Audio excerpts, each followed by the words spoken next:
Okay, yep, I hear it. I hear that popping sound I'm making with my mouth. You know, when I started this, I was at about like 80 something hours in this game, and now I'm on the cusp of 300 hours. So it's been over 200 hours of just collecting eggs, hatching them, shiny hunting.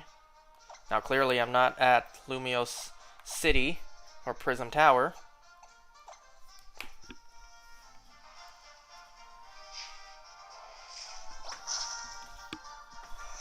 Damn it, is wire tangled up? Yeah, it is. I gotta just real quick move that. There we go.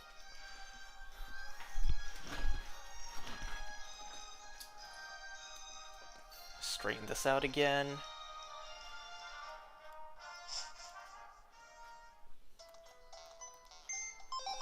So I think last time, me playing Beneath the Mask got hit, and it was hit on the Twitch side, not actually on the YouTube side.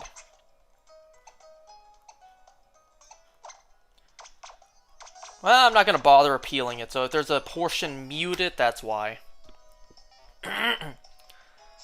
See, that's why playing music is so finicky, and why, honestly, I would rather not do it. Why, in the past, I'd rather not do it. Unless I play the songs I absolutely know are safe, like, you know, the handful that I just keep on playing.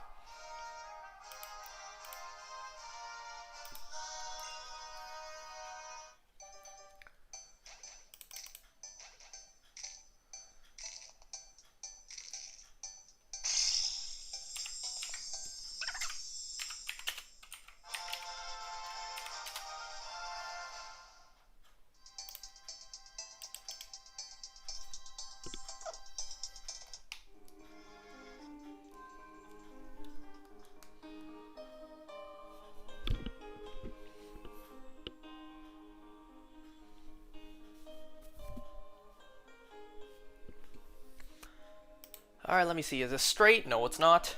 A little more this way. Oh, wait. That's not muted. I need to mute myself.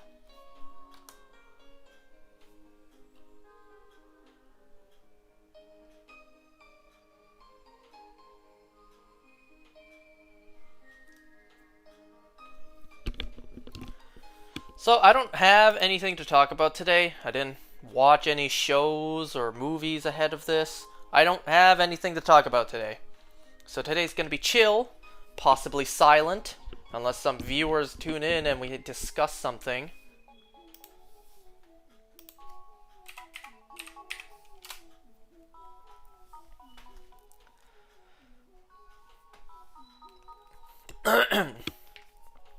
So currently, right now, as of the time of me playing this, on TVB, there's a show airing called Dark Side of the Moon, and I've seen online that it's getting some pretty, like, good reviews, like, good reaction. People are saying it's a really good show, like, the storyline is great. The storyline covers some, like, touchy and more sensitive topics. I'm only bringing this up because I just want to mention that the episode tonight, as of me playing this, whatever episode it is, Rosina Lamb is one sexy villain. Now, I don't watch TVB. I don't watch those shows. Frankly, I don't understand a thing that's going on, because I don't understand what they're saying. My family watches it, though. They watch it every night. Well, except on, like, you know, weekends when they don't air the shows. At least I think. I don't really pay attention. Whenever we're eating dinner, I'm sitting where I don't face the TV, just because I don't care about these shows. I don't care about the channel. I don't watch it. But my family does, so, you know, the three of them watch it while I face away from the TV and just watch my own stuff on my phone during dinner. Now, I will say that TVB, a lot of the actresses are sexy. There's a lot of attractive actresses on TVB. And you know, that's like 100% of the reason why from time to time I'll like glance over at the TV.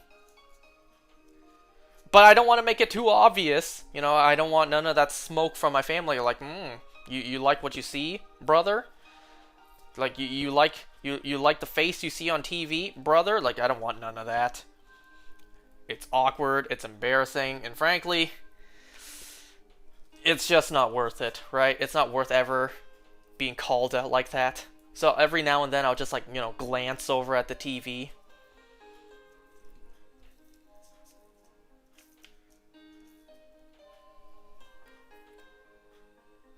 And I was also thinking tonight as well, because, I glanced over at the TV, and a lot of the actors and actresses that are, primarily the faces of TVB, there's no shame in getting older. But yeah, they're aging up. They are indeed getting older.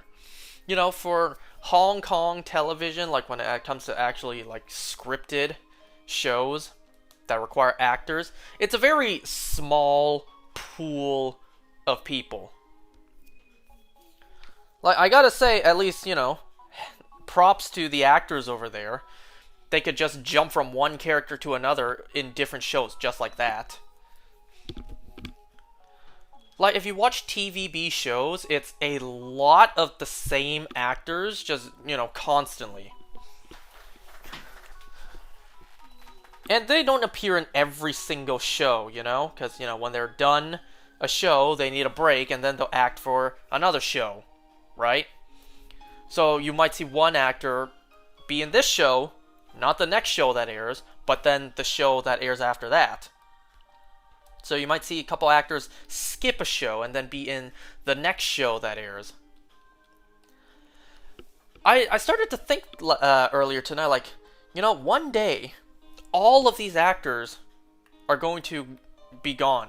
They're going to retire, they're going to, leave, and then there's going to be a new wave, a new generation of actors, a new generation of faces. Because for, 20 years...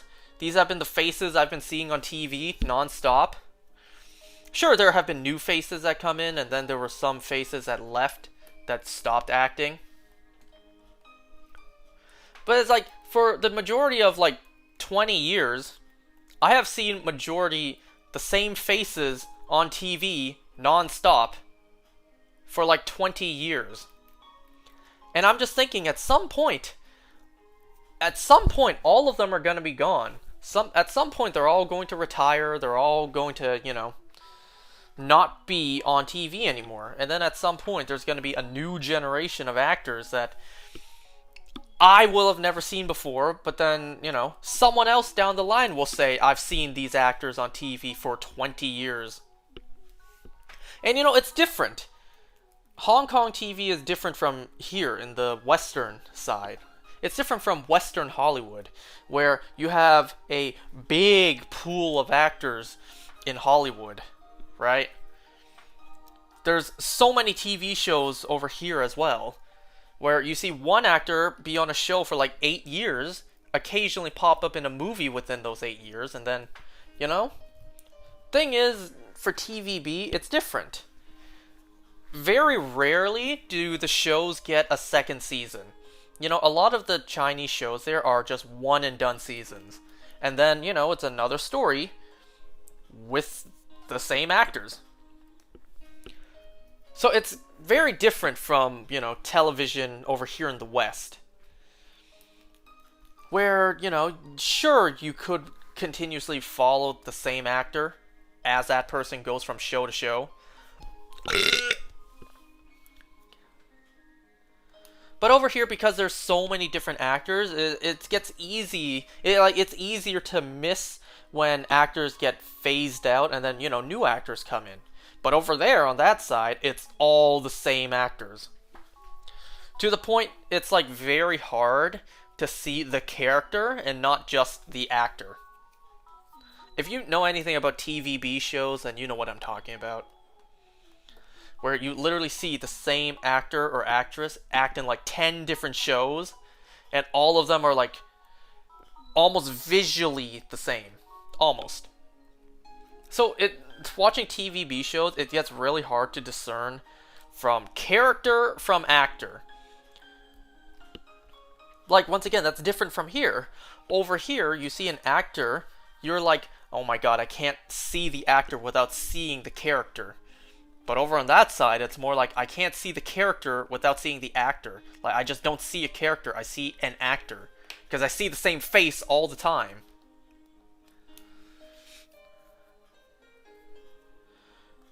And you know, there are cases here as well. Well, actually. Well, yeah, there are cases of that. Where you see an actor, you just can't really see the character, you just see the actor. Like The Rock. But then, you know, the roles are different over here as well. You could see only a character in an actor, like Robert Downey Jr. When he played in, what was it, Doolittle? And then is like Sherlock Holmes, you couldn't you couldn't not see Tony Stark. But yeah, the episode tonight, Rosina Lamb is sexy as a villain. You know, there are several other actresses whose names I know, which I would list out, but then I would come off as a creep. I don't know a good majority of the male actor names over at TVB. I know a decent number of the female actor names. Do I come off as a creep like that?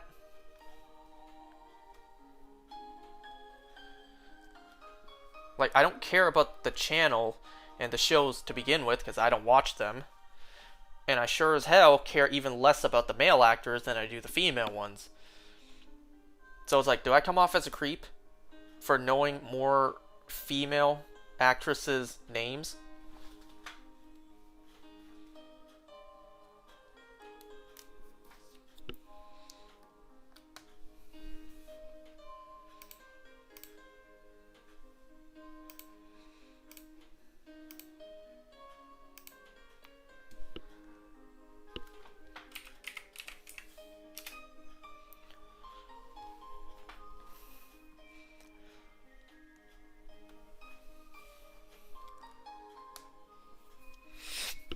Earlier tonight...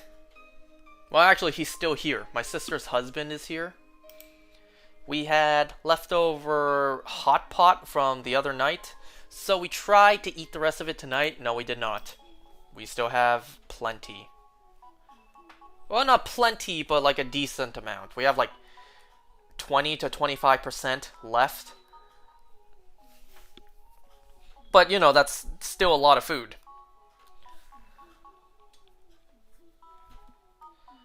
So, yeah, we had hot pot, and I really quickly cleaned up, washed all the dishes before, you know, coming on to doing this.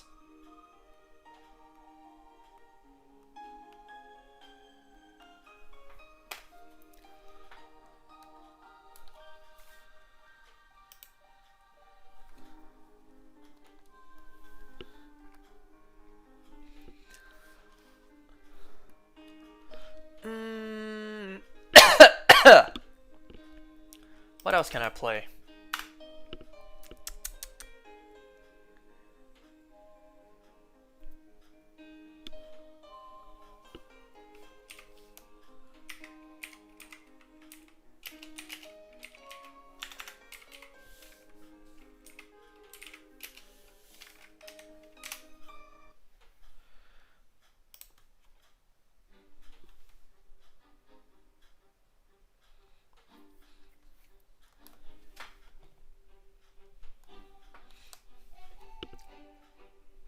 You can really hear the staccato with the string instruments.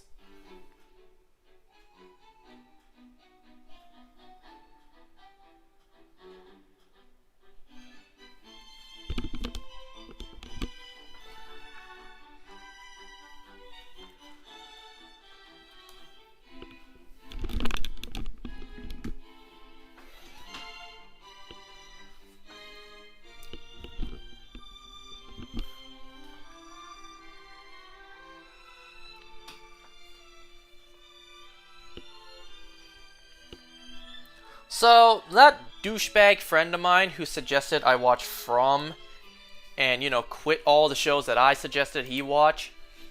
So, shit, he saw something. So, you know how Marvel and Disney, they released like a packed trailer of all their upcoming Disney projects on Disney Plus next year? He saw he saw Friendly Neighborhood Spider-Man, and he's like, yes, I'm going to watch that. And I'm just like, no the hell you not.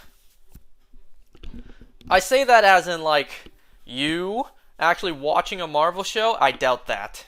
So I very much doubt you're going to watch that. You watching that? No, you're not. He seems pretty dead set on watching it. And I'm just thinking to myself, how are you going to watch that show without any context of the MCU? Now, I recognize that it's just unrealistic of me to ask him to watch all the MCU movies from Iron Man up to Civil War just to get context for Friendly Neighborhood Spider-Man. Because the premise of that show is, the Peter Parker we had in the MCU, but, different things happening in his origin, like fucking Norman Osborn there instead of Tony Stark.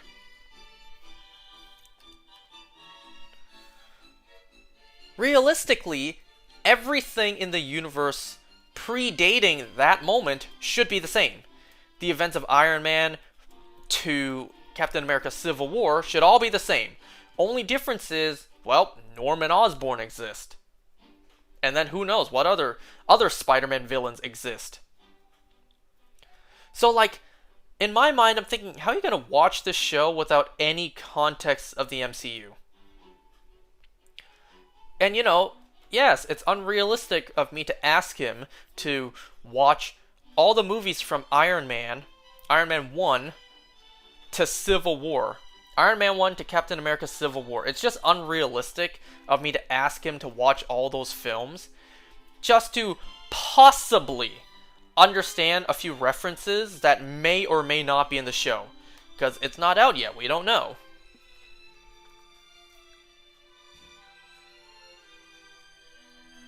But I'm just thinking, this show will more than likely give us a little bit of context or added details, just like in What If.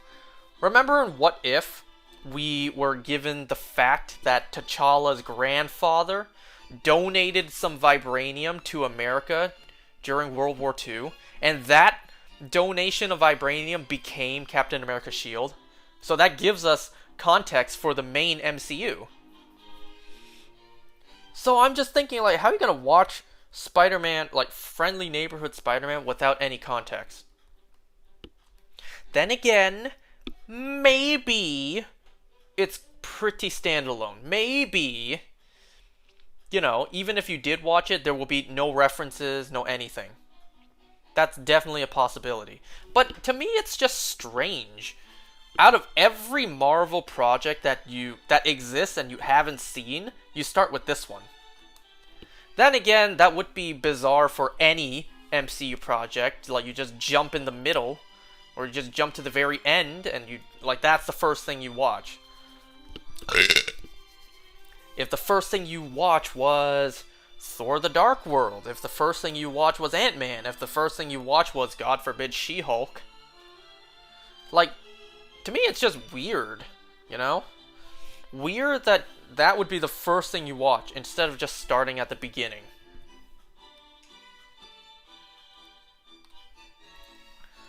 And yes, I realize that if you were to catch up on the MCU, it is, daunting and overwhelming given how much content there is now. We're at God knows how many movies now. And, how many hours of TV shows, not counting pre-Disney Plus.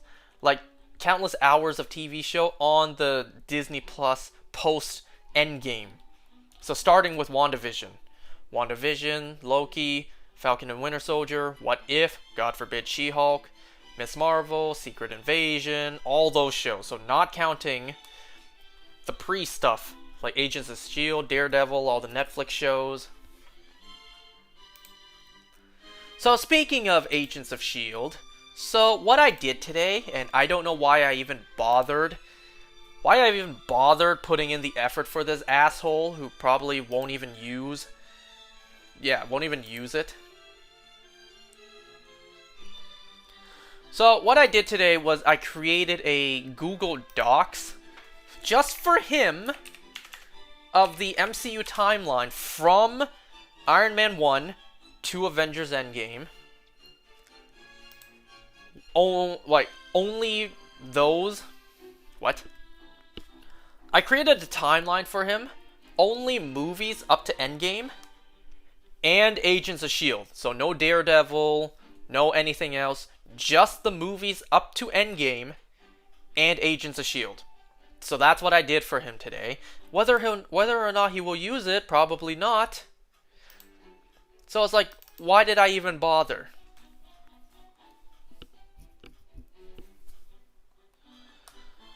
So there was actually two things on this list I placed out of order on purpose. That being Captain America the First Avenger and Captain Marvel. Obviously Captain America takes place first out of everything, and then Captain Marvel.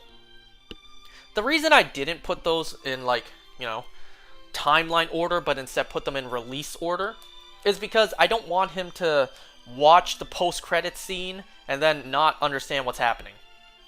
You know? Like, timeline-wise for the movie, he would watch Captain Marvel second. He'll watch a post-credit scene that takes place after Infinity War, and then he'll jump into Iron Man, right? So I don't want him to watch out of order because of those post-credit scenes. So instead, and I just don't want to tell him, like, okay, watch the whole movie, but don't watch the post-credit scene. I'll tell you when to watch that movie's post-credit scene, like, 20 films later. Right? Like, that'd be pretty weird as well. Not everyone is a giga nerd like me, who understands these timeline placements. So instead, here is my timeline placement that I have put up for him that he won't use. And this is low-key my, like, you know, MCU timeline up to Endgame that also includes Agents of S.H.I.E.L.D. and not including any other shows. So this also doesn't include anything like I Am Groot. So up first I have, obviously, Iron Man. And then I have Iron Man 2, Incredible Hulk, and Thor, because those all have been confirmed to take place in the same week. And then I have Captain America the First Avenger, because, you know, Steve Rogers wakes up from the ice after the events of Fury's big week. And then I have the Avengers. And then it's Iron Man 3. Simple enough so far. Iron Man 2, The Incredible Hulk, Thor, Captain America, The First Avenger, The Avengers, Iron Man 3. Oh, watching everything again? Now, what I did today was I organized a simplified timeline for that douchebag friend of ours. Probably because he claims he's going to start Marvel, which I highly doubt. So what I did, and I don't know why I bothered doing this, because he's not actually going to use it, is I organized a timeline for him of... Oh, the music's about to fade out. I organized a timeline for him of the MCU movies up to Endgame that also includes Agents of S.H.I.E.L.D., and that's it. So no Daredevil, no other shows. And right now I'm just going through the order I have.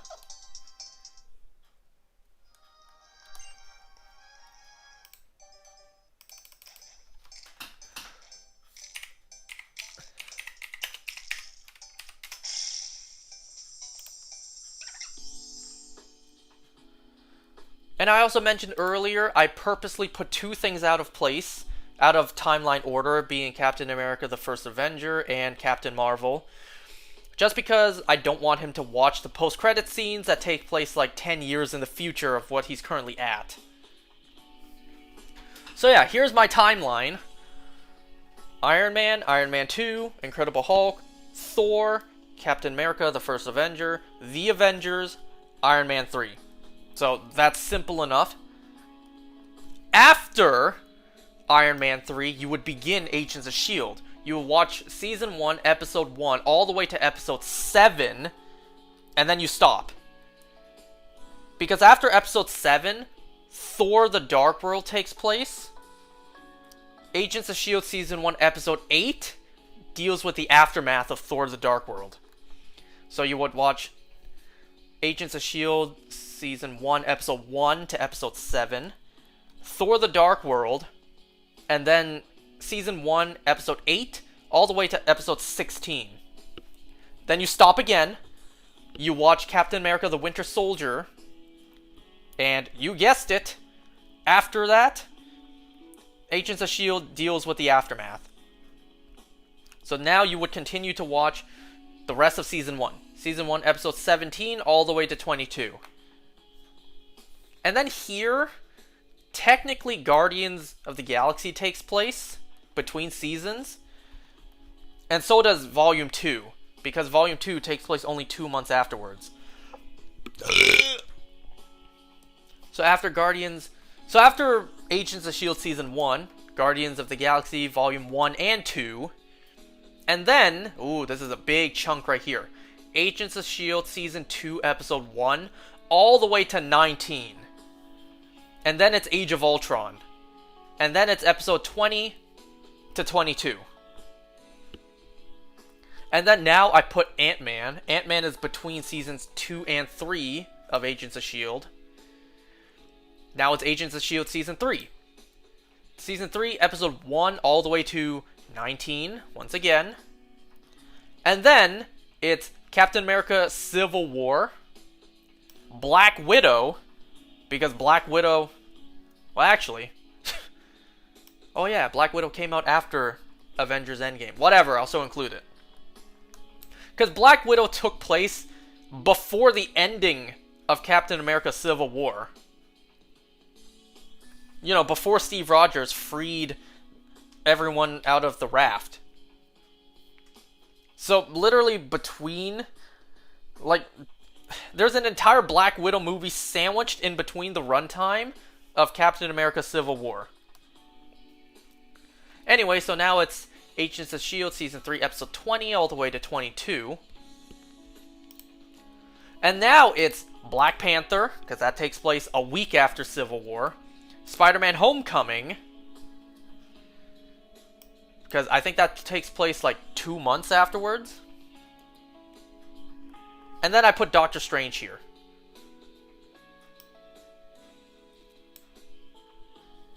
So after Doctor Strange, I have the 6 Slingshot episodes of Agents of S.H.I.E.L.D. Those are all up on YouTube. They give context for Season 4. Which, speaking of Season 4, all of Season 4 of Agents of S.H.I.E.L.D., there's no cuts. There's no movie taking place in between episodes. All of Season 4. As well as all of Season 5. Technically, Avengers Endgame... What? Avengers Endgame? Avengers Infinity War takes place, I forget which episode in Season 5. Because there is a reference in one of the episodes. I always forget which episode. One of the episodes in Season 5, in the second half, there's a reference to, the news about New York, aliens in New York. That's a reference to, Ebony Maw and Cull Obsidian going after the Time Stone next to the Sanctum Sanctorum. So technically, throughout the second half of Season 5, Avengers Infinity War is already happening. But just for simplicity's sake, I put all of Season 5, all of it, and then I put Thor Ragnarok, Ant-Man and the Wasp, and then Avengers Infinity War.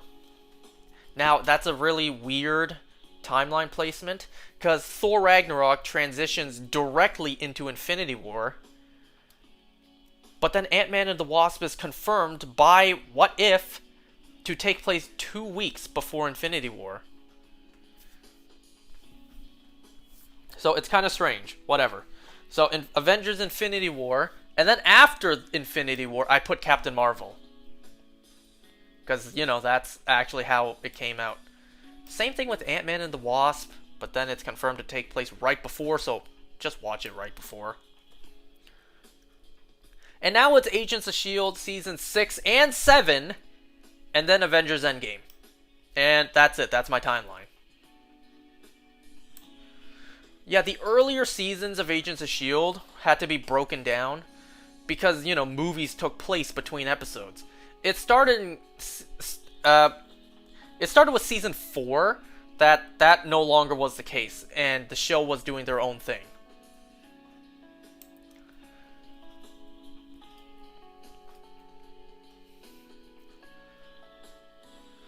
Now, I did suggest Agents of S.H.I.E.L.D. to another friend of mine, a friend from college. He watched the first couple episodes and he quit the show. He was just like, bro, I can't watch this. This is just so cheesy. I can't watch it. I'm just like, well, your loss. Because the later seasons are so incredible, you just can't bear with a couple cringe and cheesy first episodes. It's like, well, it's your loss. And you know what? I am the only person who knows how to properly watch this show, and nobody wants to listen. Well, it's all your losses. Because you know what I suggested to, my sister's ex? The way to watch the show? Obviously, I was guiding him through the show as he was watching. So I didn't recommend he rewatch the entire freaking movie in between episodes. So what I did was I sent him clips. I sent him clips of the movies that get referenced in the show.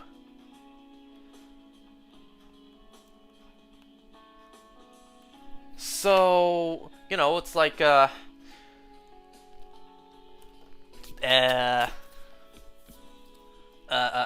like Winter Soldier. When Agents of S.H.I.E.L.D. tied in with Winter Soldier, we literally saw, the episode beforehand, Jasper Sitwell getting ready to leave for the Lumerian Star.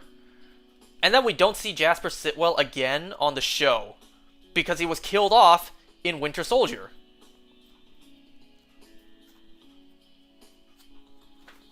So I sent him, clips of the movies as reminders, remember, Jasper Sitwell died in the movie, so that's why you don't see him again. And also remember, the helicarriers were destroyed. And then, Age of Ultron. Age of Ultron, we had the Theta Protocol. For anyone who actually was keen enough to realize, wait a second, weren't all the helicarriers destroyed in Winter Soldier? How is there a helicarrier in Age of Ultron? Well, Agents of S.H.I.E.L.D. Agents of S.H.I.E.L.D. explained there was a helicarrier that survived Hydra's attack, and S.H.I.E.L.D. kept it secret.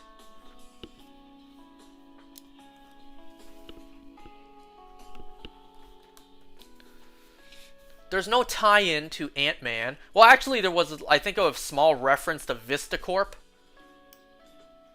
Well, no, was it VistaCorp? No, Pimtech.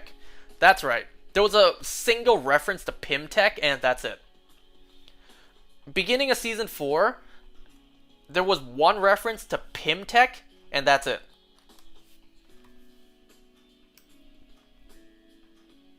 Captain America Civil War, the episode that aired after Civil War, had a reference to the Sokovia Accords and the Avengers' fallout because of it. No reference to Black Panther or Spider-Man Homecoming, because those films hadn't come out yet. No reference to Doctor Strange. Although we did see Ghost Rider open a sling ring looking portal without a sling ring. Well, Agents of S.H.I.E.L.D. Season 5 had several references to Infinity War, the events of the alien attack in New York, as well as flat-out name-dropping Thanos. It's really crazy to think that when you rewatch Infinity War, you remember the back of your head, there is a literal other alien invasion happening on the Agents of S.H.I.E.L.D. side. It's like the aliens known as Thanos and, his Black Order are invading Earth, while separately, a different group of aliens is invading Earth on the TV side, on the Agents of S.H.I.E.L.D. side.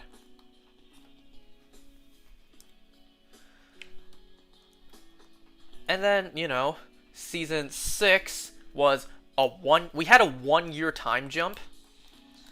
So, they would have had plenty of time to process the snap or the blip.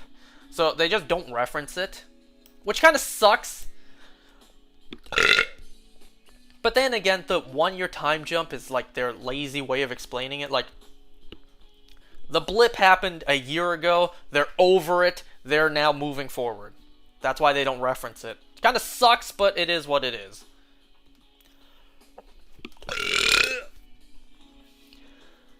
I also find it funny how none of the S.H.I.E.L.D. agents were, snapped out of existence. I mean, hey, that's just like the craziest luck, right? In a universe with like trillions of people, trillions of lives, it's not impossible for everyone in a group to survive. That's not impossible. Every person in a group stayed alive. That's not impossible.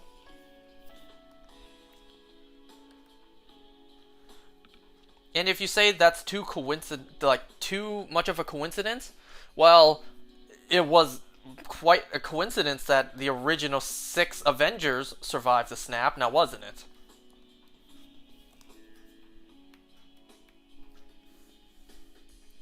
And then, oops, 2 eggs were hatched there. Season 7, we literally went into the quantum realm at the end.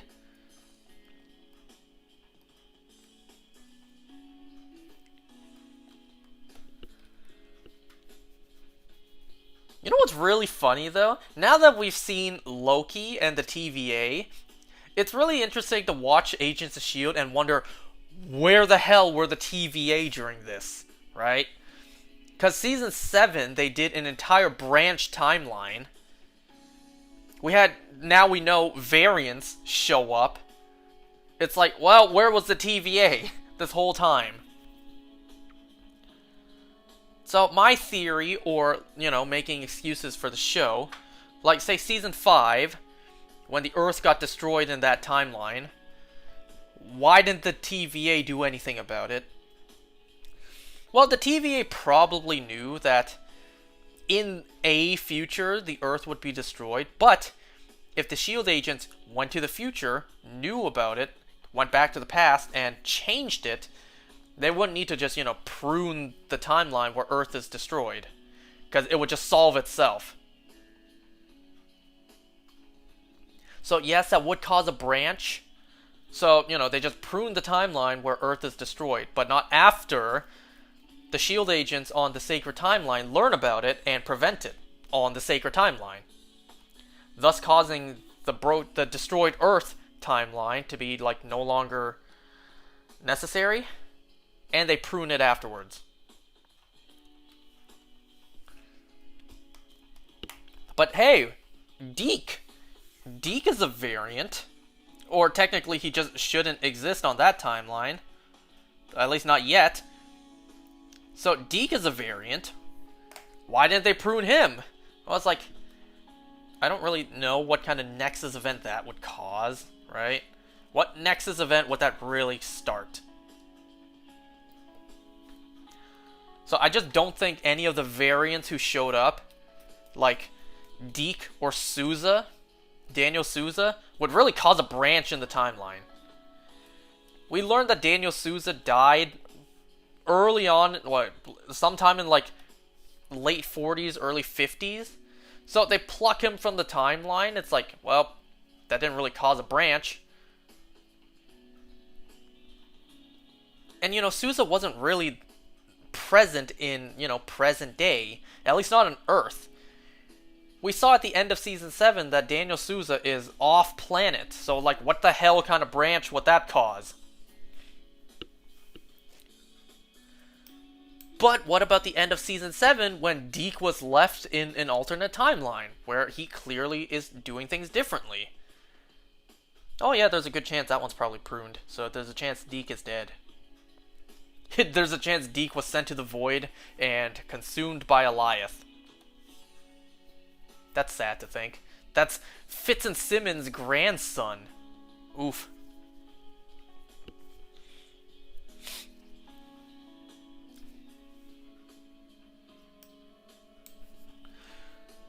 So if you want a quick recap...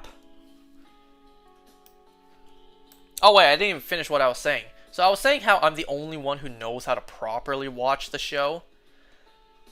So when my sister's ex was watching it, I suggested to him, watch Season 6 of Agents of S.H.I.E.L.D. and then watch both seasons of Agent Carter before watching Season 7. He's just like, why the fuck? I'm just like, trust me. Trust me. I don't want to spoil why, but just trust me. So he did. And then, later on he found out why I asked him to do that. It's because Daniel Souza from that show appears in Agents of S.H.I.E.L.D. Season 7. And also technically because, he was plucked out of his timeline. The events that Daniel Souza went through in Agent Carter, he went through all of that not long ago, before he ended up on Agents of S.H.I.E.L.D. And also because real life, we had a year break between Season 6 and 7, but it was announced that Daniel Souza would be in Season 7. So in that 1 year gap between the seasons, you would have had plenty of time to rewatch both seasons of Agent Carter before Season 7 aired. So that's why I suggested to him, watch Agents of S.H.I.E.L.D. Season 6, both seasons of Agent Carter, then watch Season 7. It's ridiculous, I know.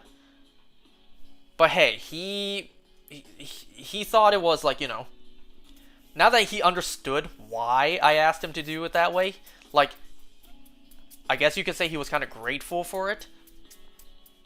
So I am the only one who knows how to properly watch this show. And nobody listens. Nobody cares. It's like, well, it's your loss. It's all your loss. I would just enjoy this awesome content on my own. All of your guys' loss.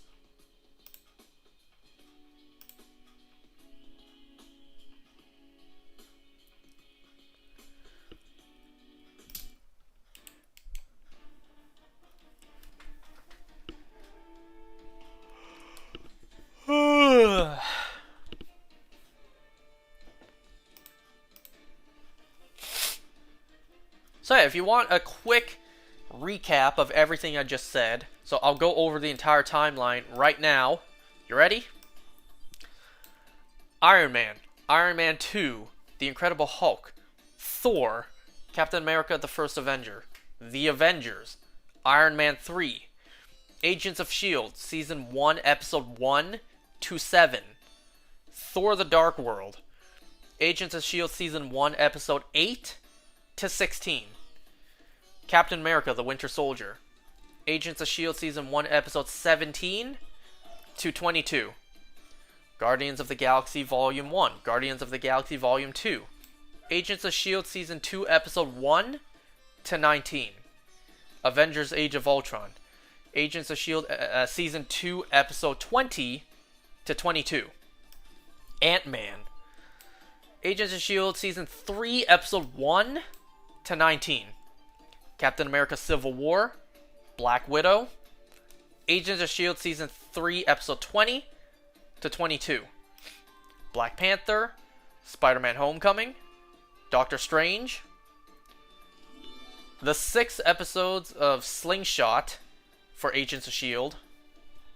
all up on YouTube, Season 4 of Agents of S.H.I.E.L.D.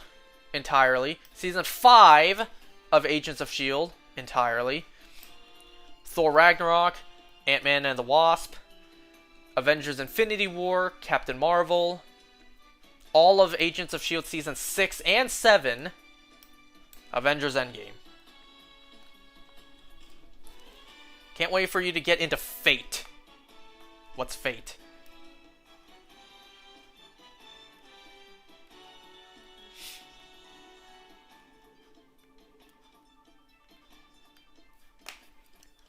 Anime? I think I heard it before, but it's like super complicated timeline. Not until I get my hands on it. And you know, this is the most bare bones skeleton version of my timeline. Oh, you should see my timeline that has Daredevil, Jessica Jones, Luke Cage, Iron Fist, Cloak and Dagger, all the other shows. Oh, you should see my timeline with all of that.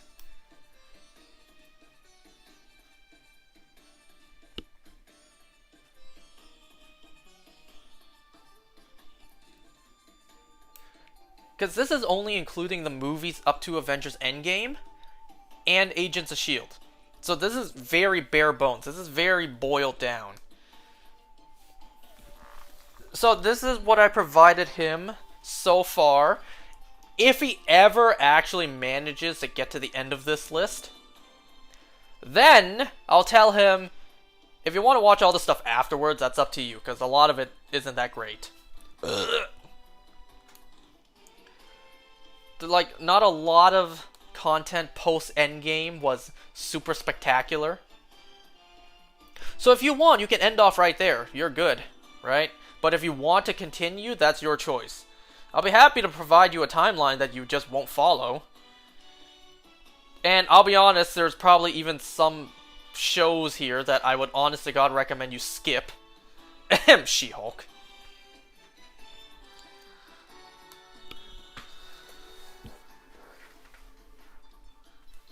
So, honest to God, if he actually gets to the end of this timeline, color me surprised. Ugh. You know, it's a real shame. Agents of S.H.I.E.L.D. is such an underrated show. You know, it's my favorite show. It's my top favorite show. I know it's a surprise Walking Dead's not #1, but you know, Walking Dead has had its ups and downs. S.H.I.E.L.D. has had more ups than downs than Walking Dead has had. And also, Walking Dead, you know, it's full of death, full of sadness, full of depression. It's just like, it's a great story with great characters, but it's also really depressing sometimes. Agents of S.H.I.E.L.D. just for the majority of the show, had a great story. Never really dipped in quality.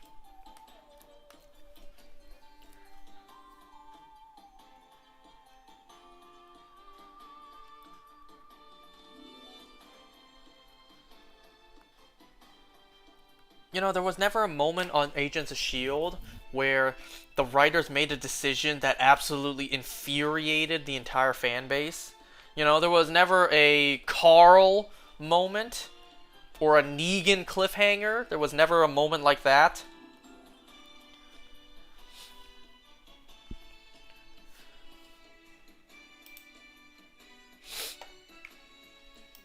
And because nobody really takes Agents of S.H.I.E.L.D. seriously, it's like, I get it. Like, people are on the edge of if the show's even canon or not.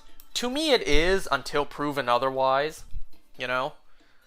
To me it is, and also because the way I described it, people don't want to watch a full-ass movie in between episodes, which I'm just kind of thinking, like, why not?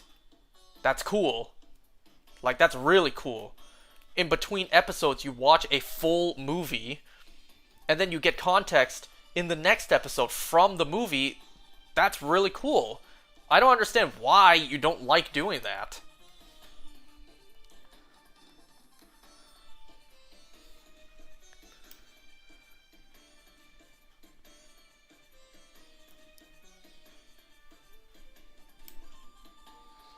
But yeah, because nobody really wants to give this show a chance.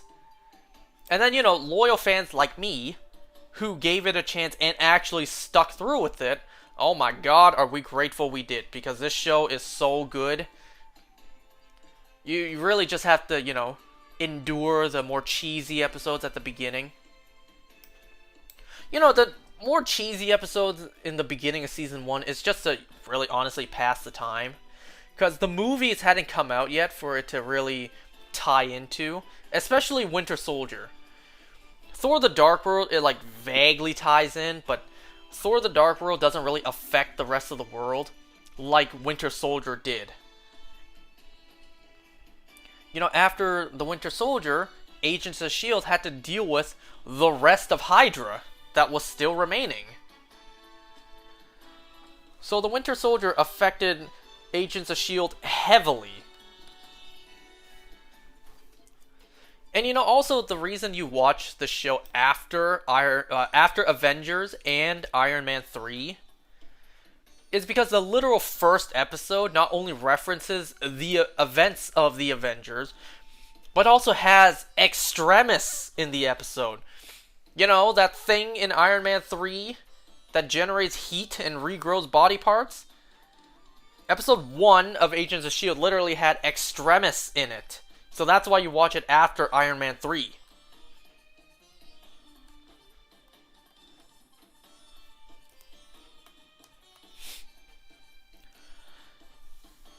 And this show was just so unique with the fact that it just kept on evolving. Season 1, you know, it was very grounded. It was just a bunch of, like, spies on the ground dealing with another organization, Hydra. And then you got into more, like, supernatural. Well, not really supernatural. I don't know how you describe it. Like, Season 2 and 3 really delved deeper into Inhumans. And then Season 4, you had freaking Ghost Rider. You had the Framework. You had LMDs. Life Model Decoys. Which was referenced. Which was said by Tony Stark in the first Avengers film. You have reached the life model decoy of Tony Stark, the LMD. And then you have freaking Season 5, where they just went into space. They didn't only go into space, they also went to the future.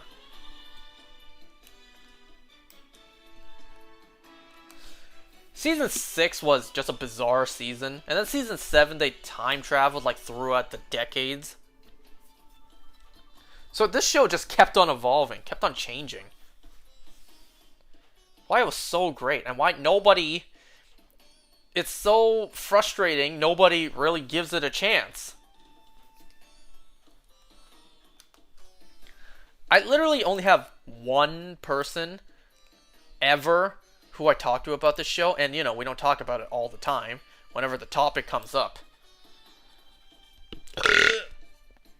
So I only know one person who has actually watched the show, and, you know, whom I can actually speak to about it with.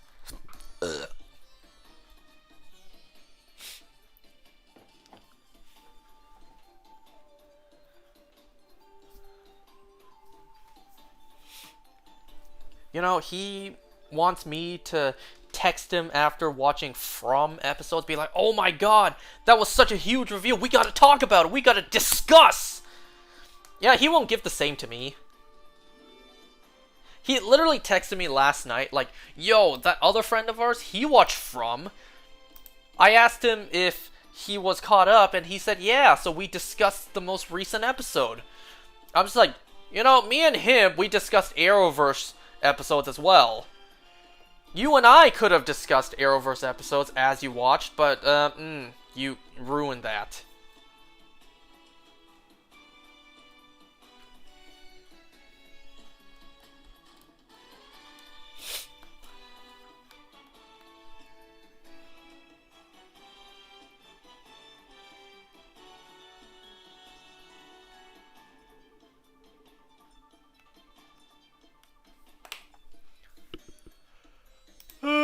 Alright, let's see.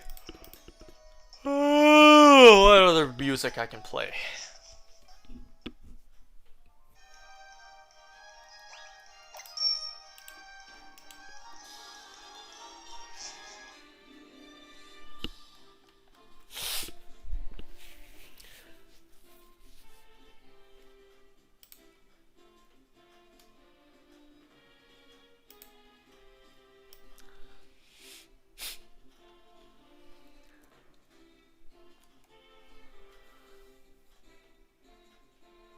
I'm so sad that we never got that Ghost Rider spin-off. Oof! I would have loved to see how that would have played out.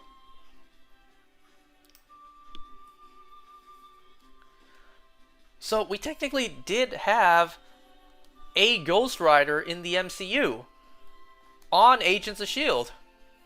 It's a shame we didn't really see him do much, ghost riding in his car. But, CGI is expensive for TV. But aside from the car, we saw his flaming skull quite often, and it was really good CGI. That's another thing to praise about Agents of S.H.I.E.L.D. The CGI is shockingly good for a TV show. Now, Season 1 CGI was kind of eh. Season 1, in my opinion, had the worst looking modern day green screen I've ever seen. But then Season 7 had absolutely incredible CGI with the Chronicom ships. Like, Season 7 had insanely good CGI.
That friend of mine asked me, I forget which project he asked me about. He asked me, like, is that standalone? Like, can I watch it standalone without watching anything else? I'm just like, bro, what is it with you and standalone? And I know the question can be flipped on for me, like, what is it with me and not standalone projects? What is it with me and watching things that are not standalone, that are parts of bigger connected universes? I'm just like, it's fun. It's fun to watch things that are interconnected. You get really cool moments where you watch something in this one movie or TV show, and then it's referenced in another movie or TV show, and you understand. You get what that's a reference to. Like, something that happened in this movie plays out in this other movie. It's cool. I like the fact that it's interconnected. Because that just adds to, the universe. That just adds to the fun. Sure, it's standalone, it's like one and done. You watch this one thing and then you're done. You don't have to watch something else. It's like, I get it. But it's like, well, then there's nothing really else. Once you're done this, then it's done. There's no more.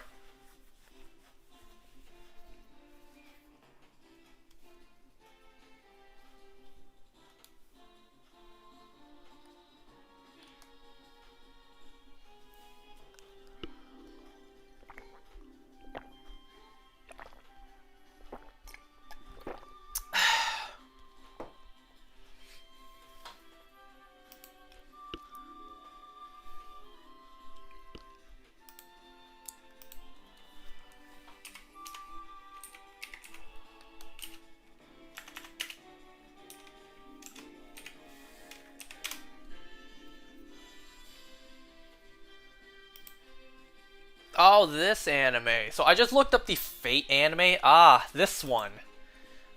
What was this character's name? Rin something? When did this come out? Isn't this a rather older anime? Oh yeah, it's a decade old.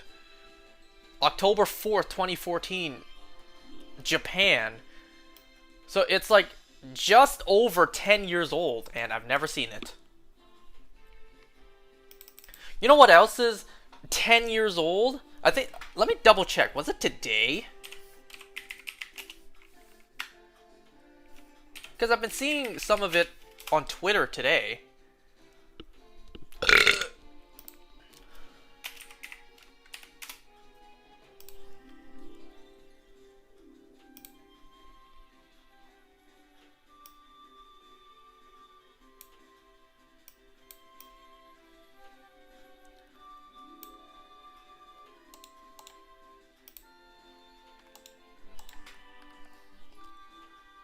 Hold on, I'm trying to find it. Yeah, it is today. Okay. It is today. So today, November 21st, is the 10-year anniversary of Amiibos. Amiibos came out 10 years ago on November 21st, 2014. The first Amiibos came out that day. The Smash Brothers, Mario, Pikachu, Link. Link did come out that same day, right? With that, you know, ugly piss stand. Well, I think that was concept, and then they changed it to a blue one. But yeah, today is 10 years of Amiibos. 10 years of my ass spending and wasting money on this silly little addiction. Ugh. This is why I deserve to be 6 feet under. But besides that, it's like, if you guys don't know the story, I actually didn't start off into Amiibos. I actually wasn't into Amiibos for like a year after it released. Let me check. What was the release date of that one? The first Amiibo I bought. What was the release date?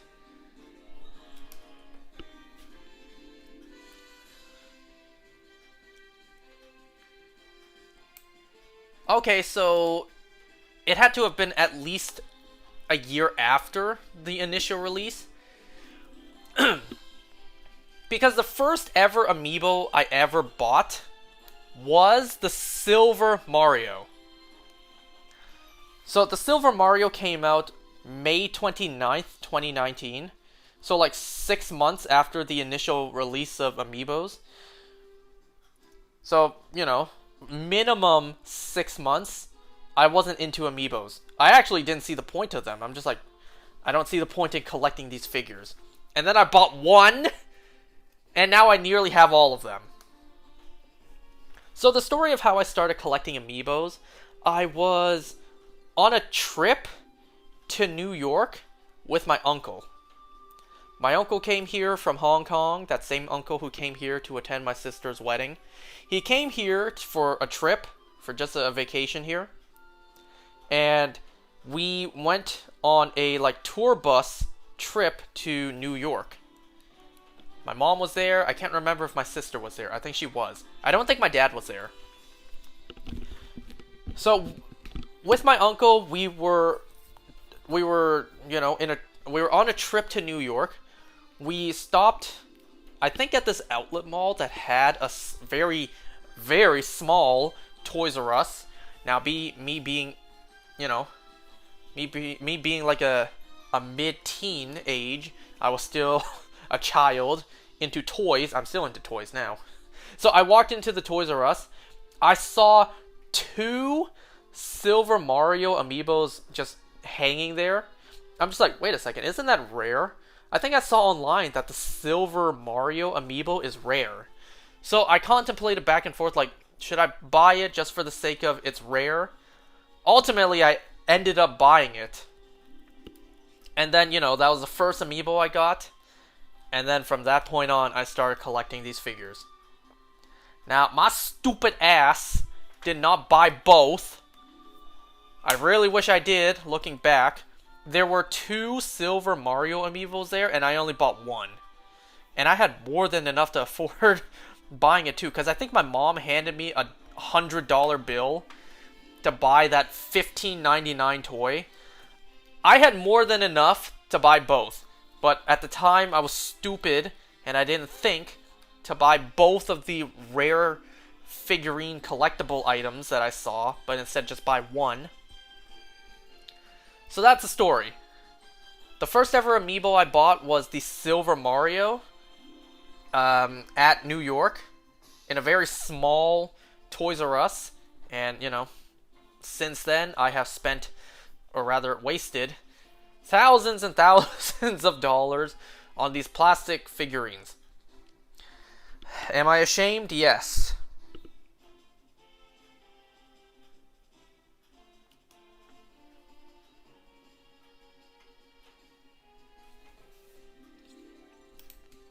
And here we are 10 years later. Hundreds of amiibos have released, and I am missing just a few.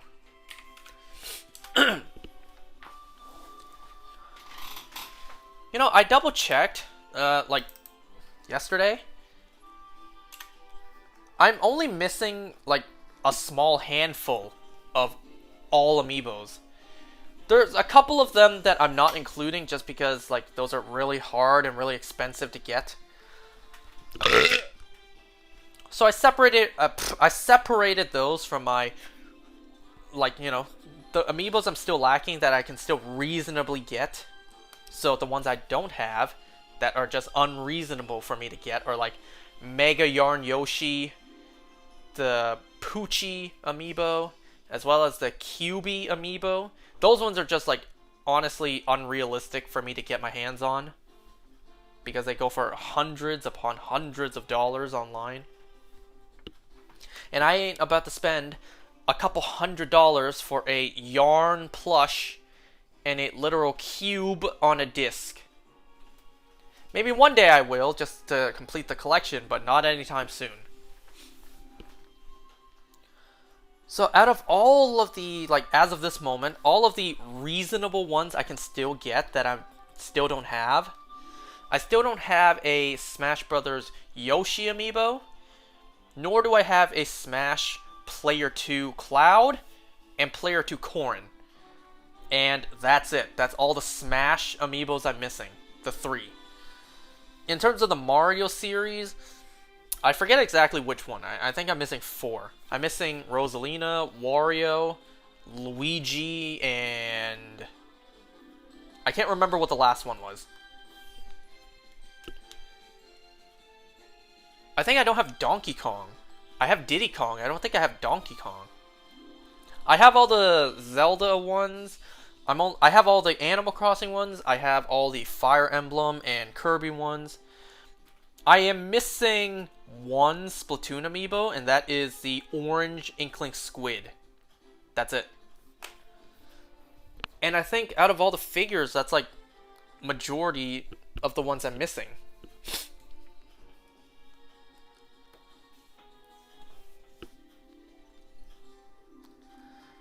I have, some of the one-off ones, like the Dark Souls amiibo, as well as the Loot Goblin amiibo. I have those.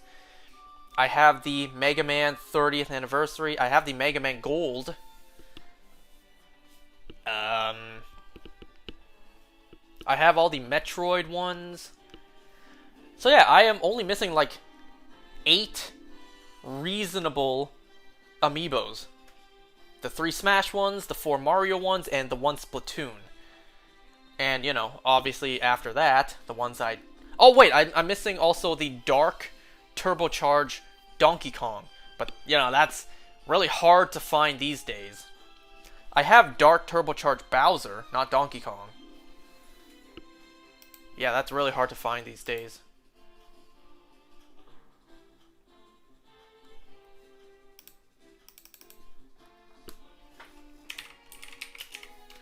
Ooh, you know what? I was about to play Gusty Garden. Let me play this instead.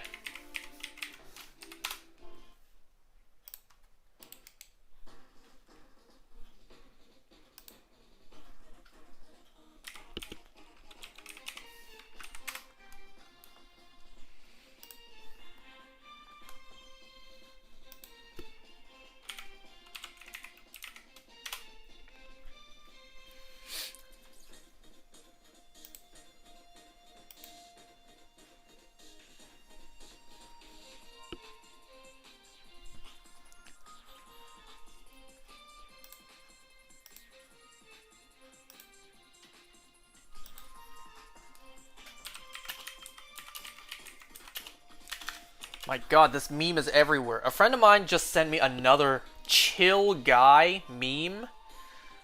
I kind of don't get this meme. And, you know, it's not often I don't understand a meme, because, you know, I'm one of those people who are terminally online. So when a new meme happens, like, I understand where it came from.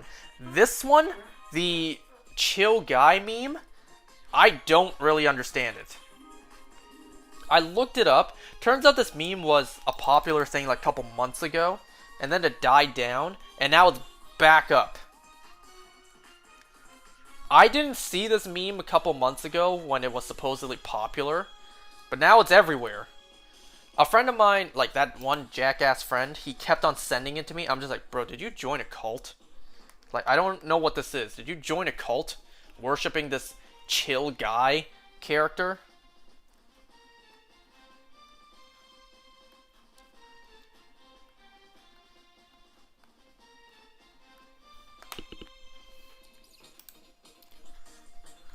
Oh, look, that egg hatched right away.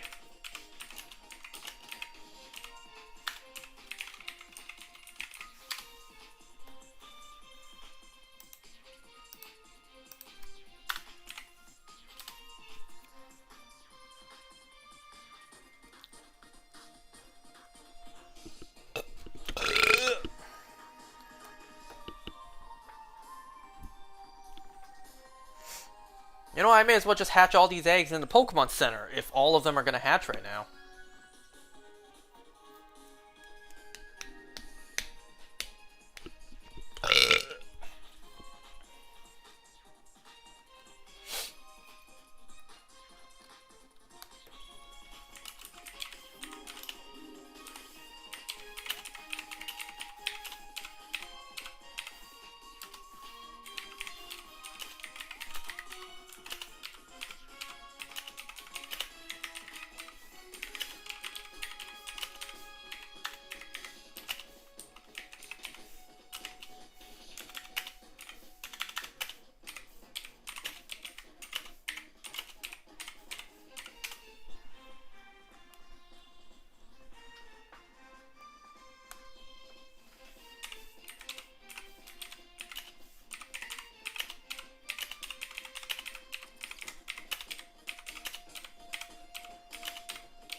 I'm sorry, I'm just really texting back about this chill guy meme.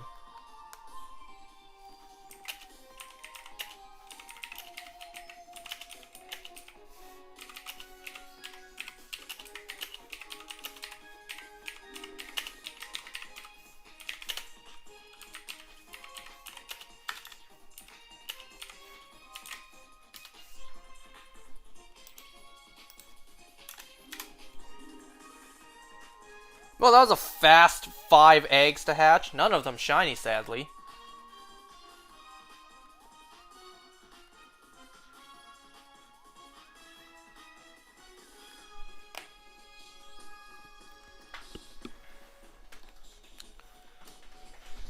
You know, also turns out today is one of my friend's birthdays, which I had no idea. I could have sworn he was older than me, because he acts leagues more mature than I do.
Nope, only 2 eggs hatched there.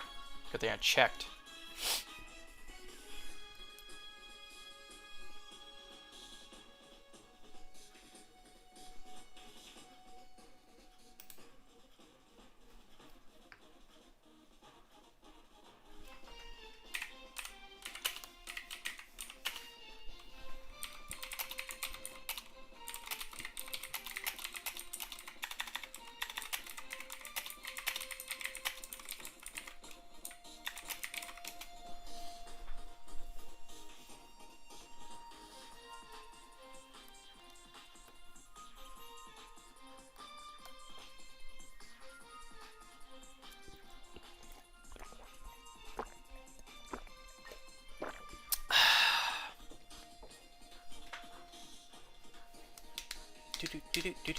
Do.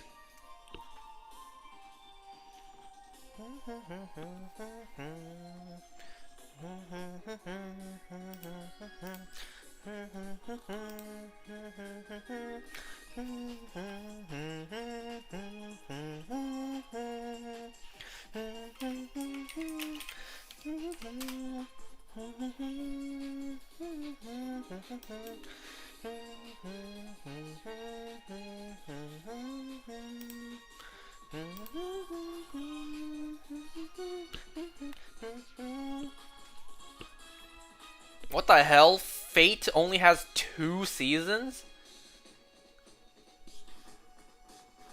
With how popular it was and still is, because I still see the characters to this day. Oh, I thought it would have ran for much longer. It ended 9 years ago?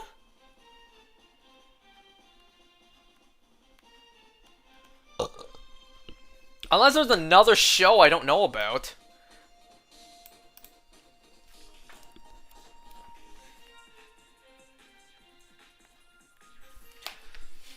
You know, to this day, I still can't find a Sword Art Online timeline. Like, a watch order.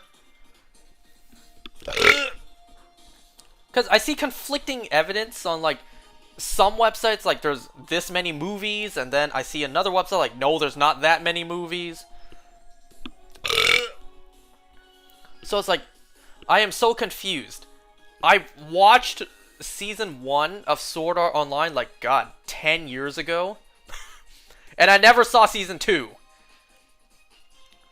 So it's like, I don't know what to catch up on, because I don't know how many movies there are. I just can't seem to find a concrete number on how many episodes, or not, how many movies there are.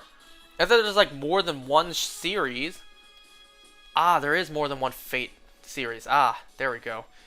You have Fate Zero, Fate Grand, Fate Apocalypse. No, that's not Apocalypse. Fate Stay Night. Like, wow. Okay, never mind. So yeah, there are more than one show. There's more than one series. Oh, 1 egg hatched there.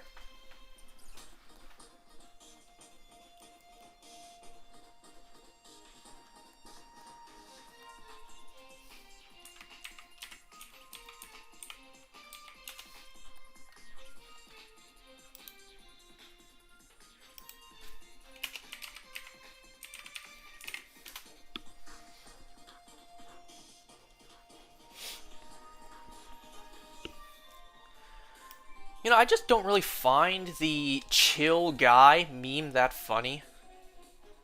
You know, not funny in the sense of, like, the Bernie Sanders cross arm meme or the Ugandan Knuckles meme. I just don't really find the chill guy meme that funny. Then again, maybe I just haven't seen a funny one yet.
So we are just now starting the 5th box for tonight.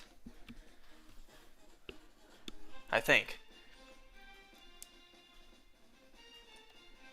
We started on box 12, and then we're now box 16. So 12, 13, 14, 15, 16. Yeah, 16 should be the 5th box.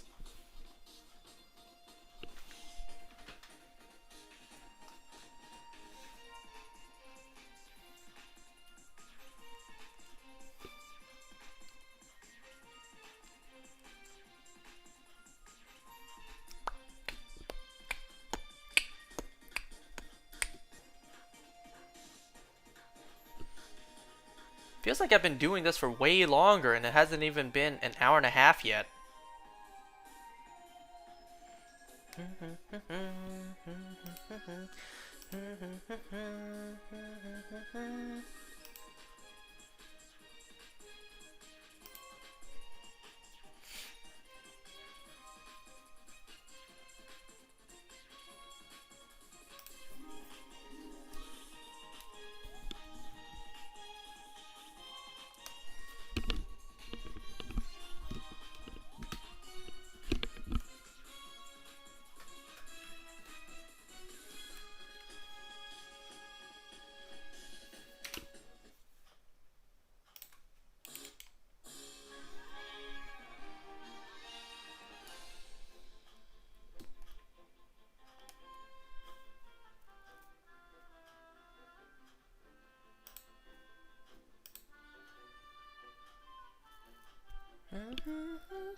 Such great music.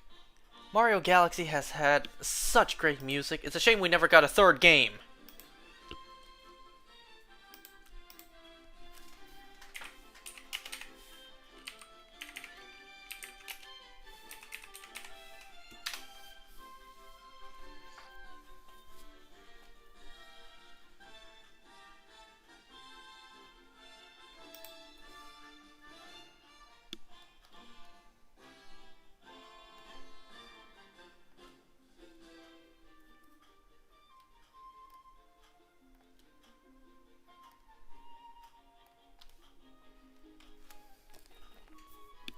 You know, I suppose Amiibo's quote-unquote dying out is a good thing, primarily for my wallet.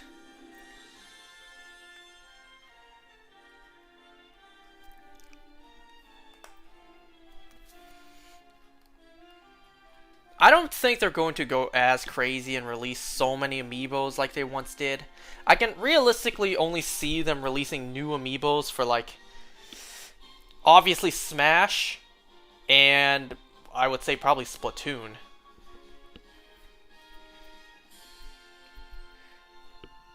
Maybe a new Zelda Amiibo every now and then. We didn't get one for Echoes of Wisdom, sadly. The last one we got for Zelda was Link's Awakening. And that was a couple years ago.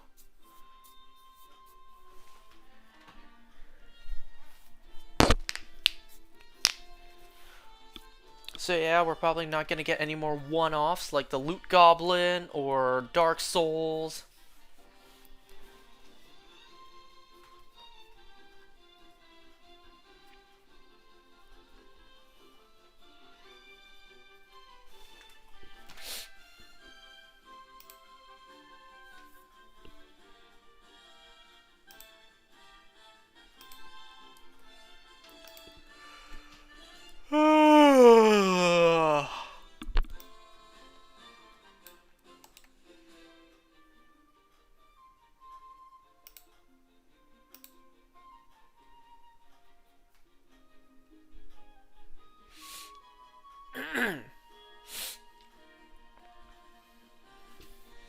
Huh. This is interesting. I see here a list of Pokemon that once Pokemon Bank completely shuts down, you will no longer be able to get. Like, as of this very moment.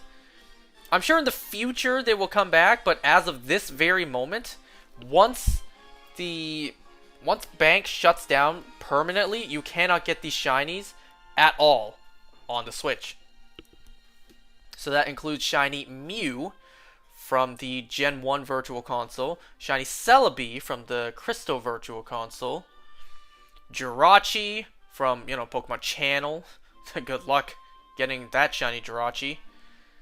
Deoxys, we all know the emerald technique.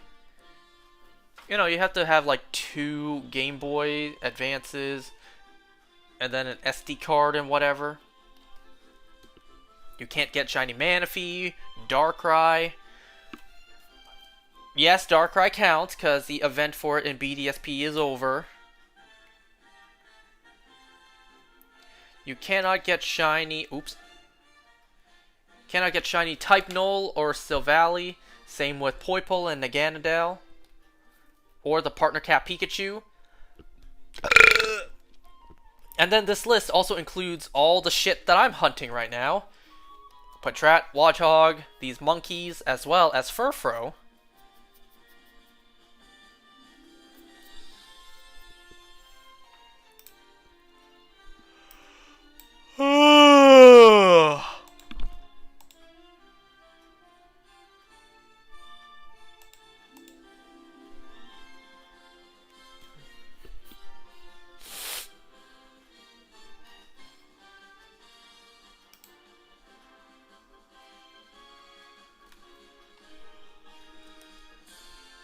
Oh, you know what?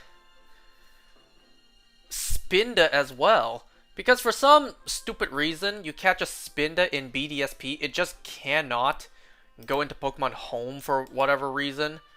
ILCA fucked up there. So if you want a shiny Spinda in Pokemon Home, you also have to get that from the 3DS. It's really stupid. ILCA developed Pokemon Home as well as programmed BDSP, so they're behind both, and yet they're not compatible. That's so stupid.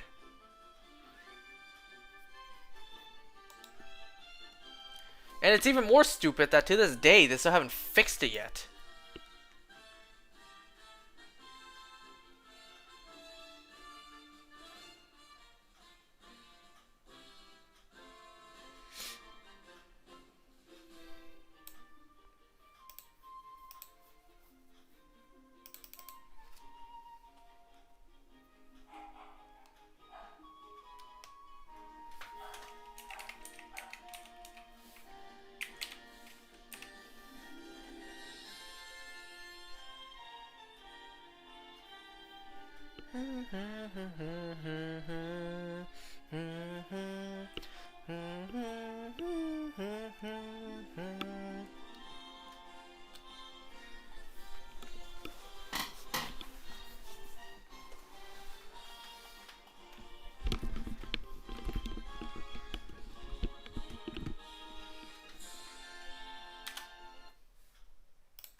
I would play Watery Graves again, but that song's copyrighted.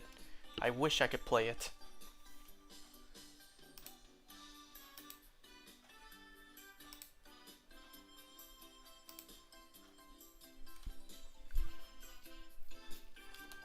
How is everyone and anyone watching this doing tonight?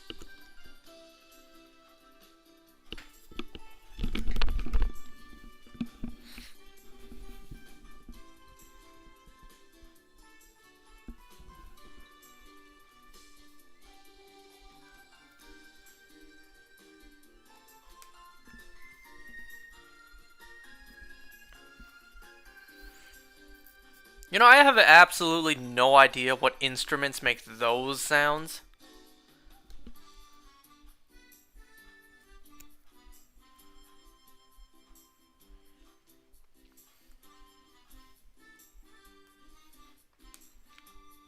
You also hear a flute in the background of this song.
You know, a friend of mine also suggested that I buy a PS5 during Black Friday.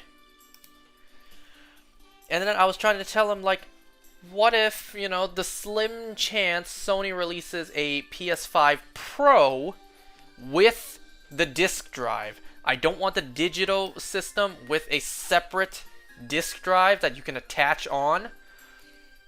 I want the disc drive version of the system not separate, you know? But it's like the PS5 Pro, that's like $1,000. Only thing I buy the PS5 for is GTA 6.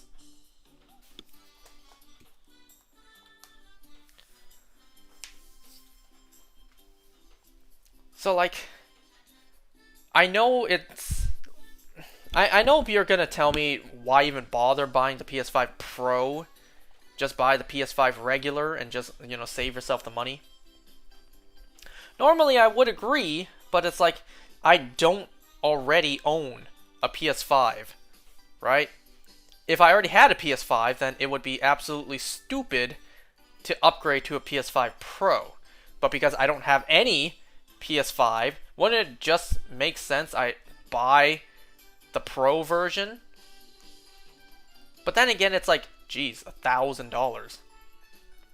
As well as, from what I saw, like, Sony's very own comparison, it's not that really noticeable in terms of, like, gameplay quality and graphics. So, you know, if I buy a PS5, like, regular compared to the Pro, I probably won't even notice the difference. You know? If I were to play on the Pro and then play on a PS5 regular, I very much doubt I'll be like, oh my god, this is unplayable. Look at the difference! Oh, it looks so bad on the regular PS5. I'm so used to my PS5 Pro.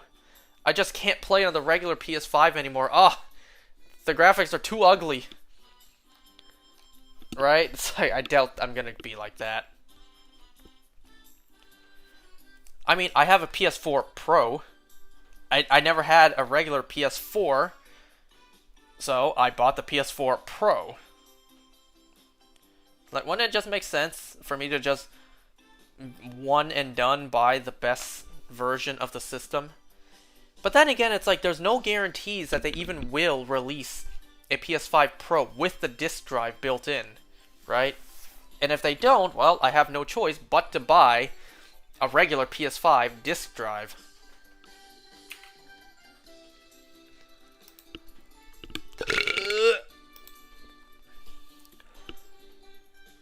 Let me check on Best Buy real quick. Let's see here. PlayStation 5 Slim console. I think Slim console... Oh, no, Slim... No, that is with the disc. Slim console is now $549.99. So save $100. Black Friday price now. PS5 Slim Digital Edition, $479.99. And then PS5 with the disc refurbished, bracket good, $469.99. And then PS5 Slim Console Fortnite Cobalt Star Bundle, $549. So I could buy the PS5 disc bundle and get a free Fortnite game. I don't play Fortnite, so I don't really care.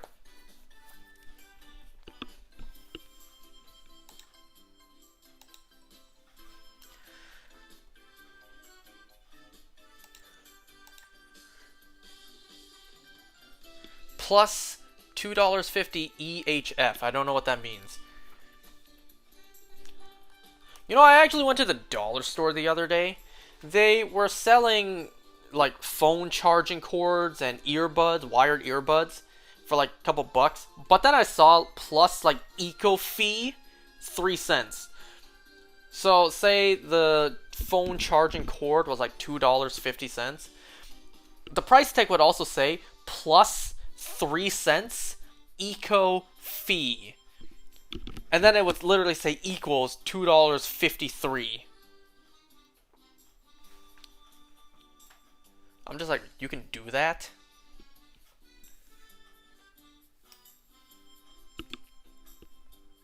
Well, I suppose the dollar store has to make profit somehow.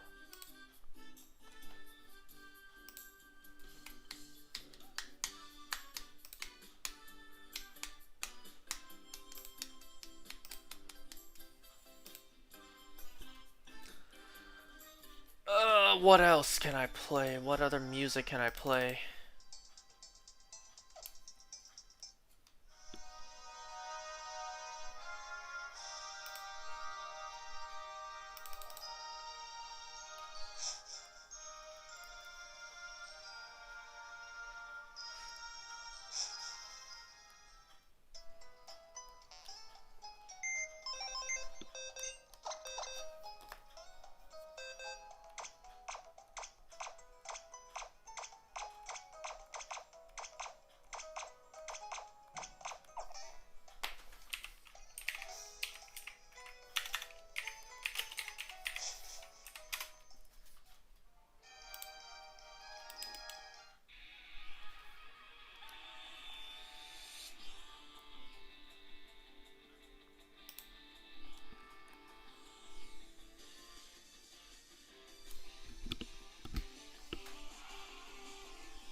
You know, I still find it crazy to think that now moving forward, the Pokemon franchise is going to be synonymous with these like crazy upbeat tunes.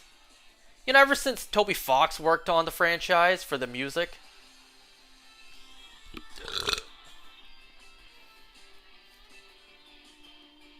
Like ever since, well, actually ever since a long time ago, Pokemon has always had some crazy music.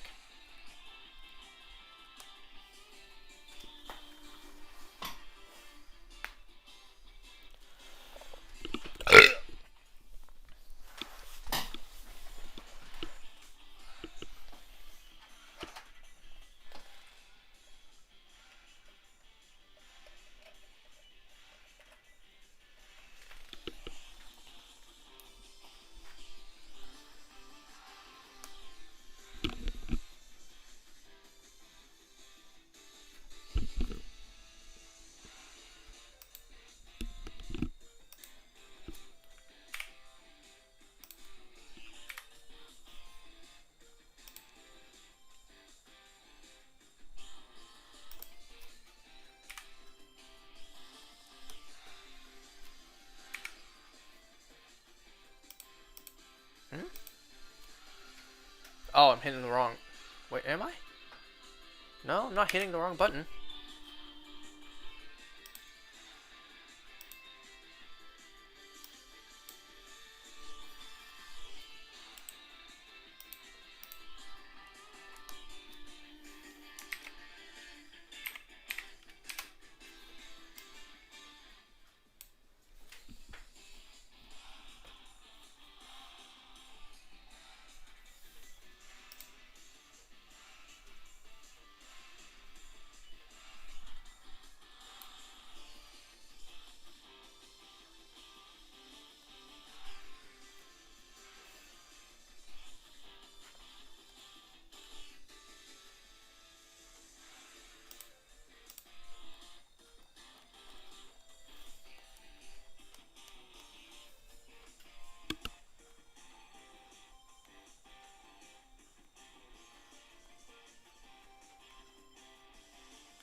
This Panpour is being extra mean to me.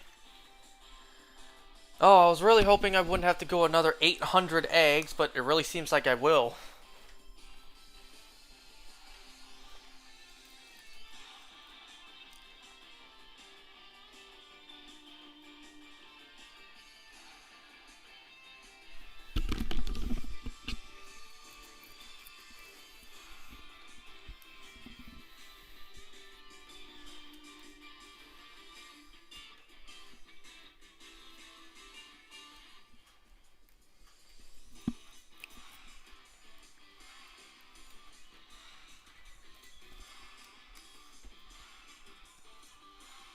Oop, 2 more eggs haven't hatched there. So that's a regular battle theme, and then there's this one, the final battle theme.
Oh, my brother-in-law is leaving.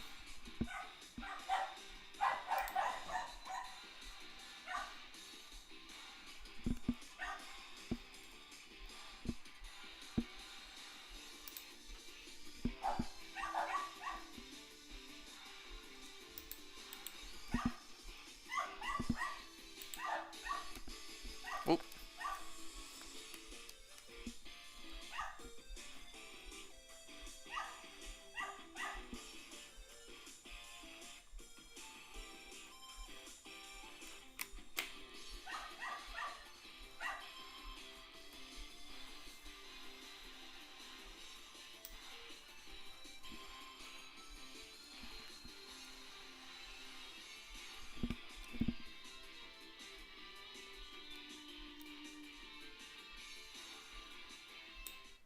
What? Did the music end? It did. Okay.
Well, we're almost done tonight. After these 5, we have one more box to do. Sadly, looks like no shiny tonight either.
once again, the music just abruptly ends.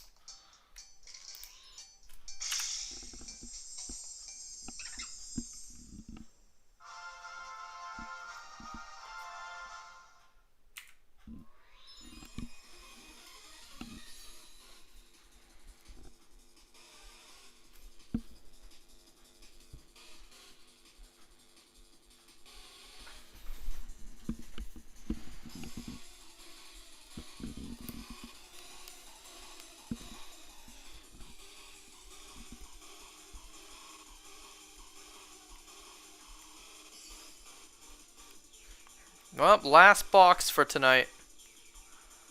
After this, it will have been 7 boxes.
Okay.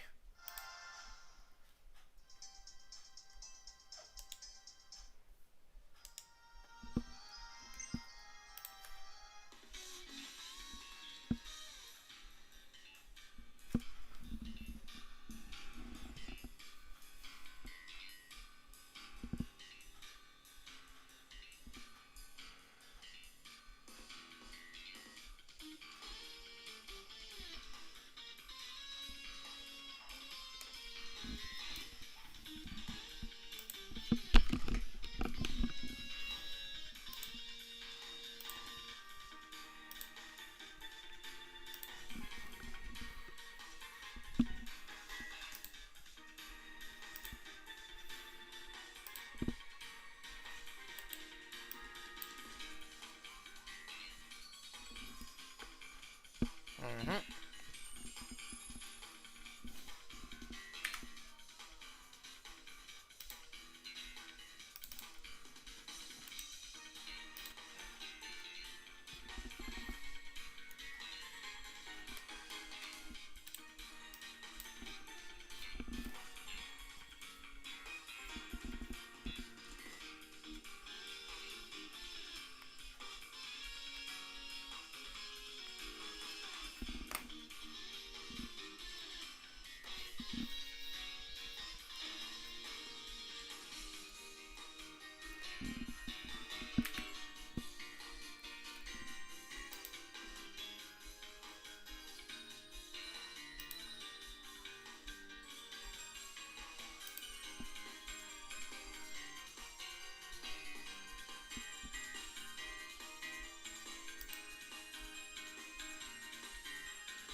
Wow, that's loud.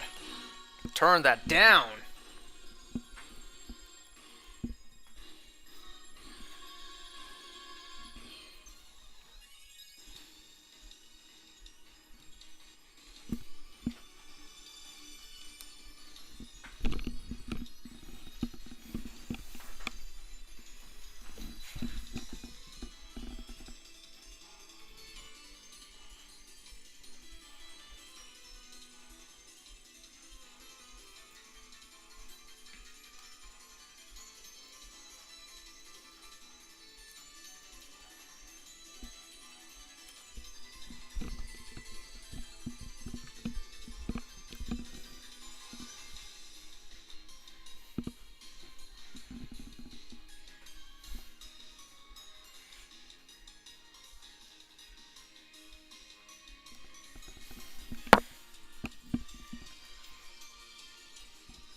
Ugh, 10 more eggs. We're almost done for tonight.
Well, 5 more eggs tonight.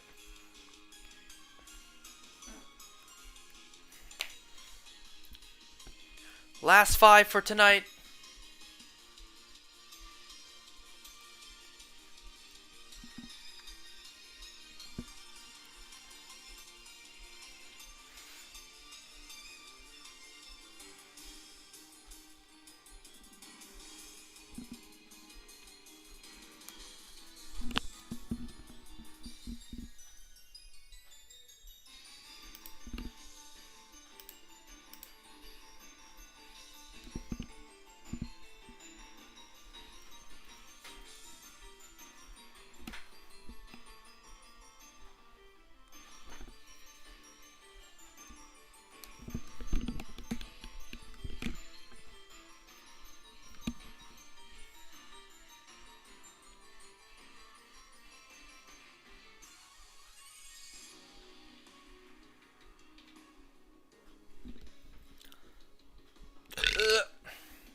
Well, that's okay.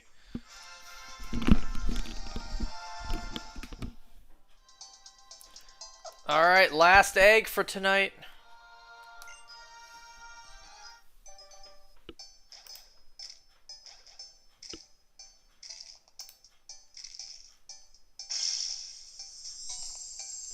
Well, sadly no shiny tonight either.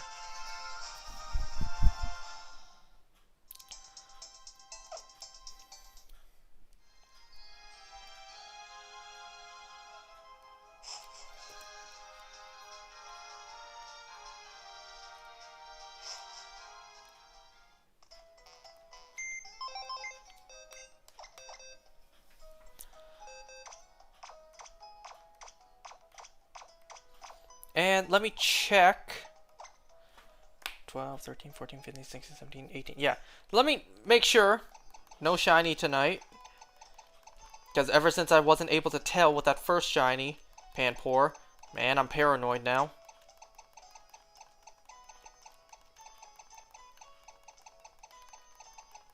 Pretty sure I didn't miss one today.